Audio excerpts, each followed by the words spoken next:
ধর্ম পালন করবার সুযোগ দেয় না, সেই ধর্ম আধুনিক যুগে রাষ্ট্র পরিচালনা করবার অধিকার রাখতে পারে না।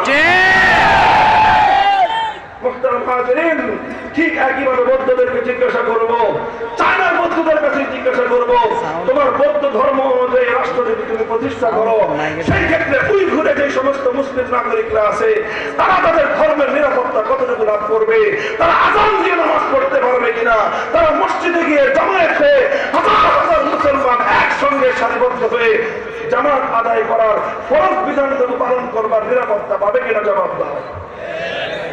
এই সমস্ত প্রশ্নের কোন সন্তোষজনক জবাব হিন্দুদের কাছেও নাই, বৌদ্ধদের কাছেও নাই, খ্রিস্টানদের কাছেও নাই, ইহুদিদের কাছে আর কি জিজ্ঞেস করবো বলেন? ওদের কাছে জিজ্ঞাসা করার কিছু রাখছে ওরা? তোমরা যে কি করবা মুসলমানদের সঙ্গে?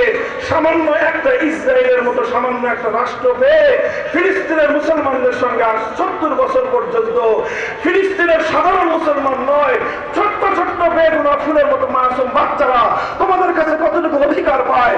একজন নিরীহ, একজন আহত ক্ষতবিক্ষত একজন মুসলিম হাসপাতালে ভর্তি হওয়ার পরে একজন হাসপাতালে চিকিৎসাধীন একজন মুসলমানের কি অধিকার তোমরা দাও? সারা দুনিয়া দেখতেছে। কথা বলেন ঠিক না বেঠিক? আমাদের কাছে জিজ্ঞাসা করো যে ইসলাম অনুযায়ী রাষ্ট্র প্রতিষ্ঠা হলে হিন্দু কি নিরাপত্তা পাবে, বৌদ্ধ কি নিরাপত্তা পাবে, খ্রিস্টান কি সুযোগ পাবে, ইহুদি কি খ্রিস্টান কি সুযোগ পাবে? মুহতারাম হাজিরিন, আমরা এই প্রশ্নের জবাব আমাদের ব্যক্তির পক্ষ থেকে দেওয়ার প্রয়োজন নাই।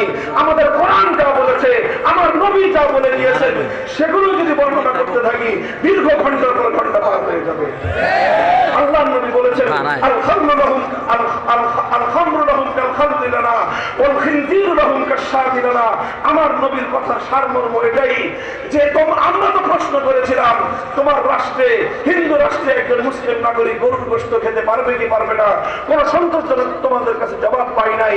আমার কাছে যদি জিজ্ঞাসা করো একটা মুসলিম রাষ্ট্রে কোন হিন্দু নাগরিক অথবা কোন খ্রিস্টান নাগরিক শুয়োরের গোশত খেতে পারবে কি পারবে না? একটা মুসলিম রাষ্ট্রের মধ্যে কোন হিন্দু কোন খ্রিস্টান নাগরিক মদ পান করতে পারবে কি পারবে না? মুহতারাম হাজিরিন, আমাদের কাছে পরিষ্কার জবাব হলো হ্যাঁ, পরিষ্কার ভাবে অধিকার রয়েছে একজন হিন্দু একজন খ্রিস্টান নিজ নিজ ধর্ম অনুযায়ী একটি ইসলামী রাষ্ট্রের মধ্যে তারা তাদের সীমাবদ্ধ জায়গায় মদ্যপান করার অধিকার পাবে, শুয়োরের গোশত খাওয়ার অধিকার পাবে, শুয়োর পরিপালন করবার অধিকার পাবে। এমনকি কোন হিন্দু কোন খ্রিস্টান যে শুয়োর পালন করতেছে তাদের শুয়োরের কোন একটা বাচ্চা যদি একটা শুকরকে যদি কোন মুসলমান হত্যা করে মেরে ফেলে ক্ষতি করে, তাহলে শুধুমাত্র মুসলমানের কাছ থেকে তাকে এমনি ছেড়ে দেওয়া হবে না, বরং মুসলিম রাষ্ট্রে বসবাসকারী মুসলিম রাষ্ট্রে অবস্থানকারী যে কোনো সংখ্যালঘু যে কোনো ভিন্ন ধর্মাবলম্বীর একটা শুকরকে যদি কোন মুসলমান ক্ষতিগ্রস্ত করে, তাহলে সেই মুসলমানের কাছ থেকে সেই শুকরের বাচ্চার মূল্য পরিশোধ করে দেওয়া ইসলামী রাষ্ট্রের দায়িত্ব। এই তো ইসলাম তোমাকে দিল, তুমি শুকরের গোশত খেতে পারবা, তুমি শুকর পালন করতে পারবা।